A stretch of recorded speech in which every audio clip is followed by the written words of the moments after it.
Girls help girls. I think it's important that girls help girls. Of course, it's obvious, but it's true. There's something special about the way two drunk women can meet in the restroom of a late-night bar and, 5 minutes later, be the best of friends. There are twisted truths out there. Take the other night, for example.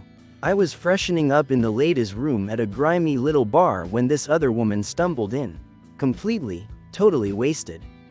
Apparently, Olivia had been on a blind date that hadn't gone very well.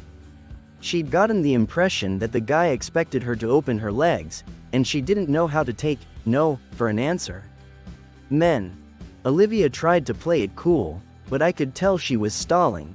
Like she was taking her time so she wouldn't have to go back to her table. We talked about life. I fixed her tangled hair while she wrote out the worst of her drunkenness. Eventually, I decided it was time to get Olivia out of there. So I slid my arm through hers.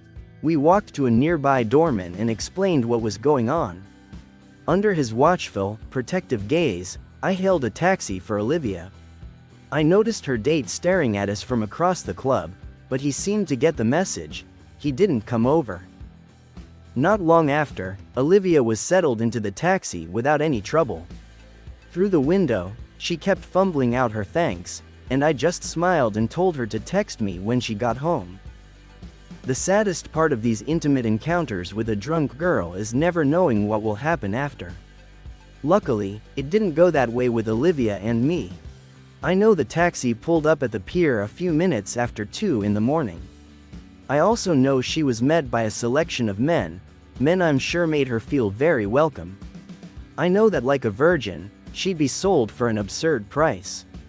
And I know she was pretty, too, exotic looking, the kind of rare that makes people pay. I have no doubt she'll end up draining me in the guise of a lot of money. And once again, I'd like to emphasize how important it is that girls help girls. I'm in the business of helping myself.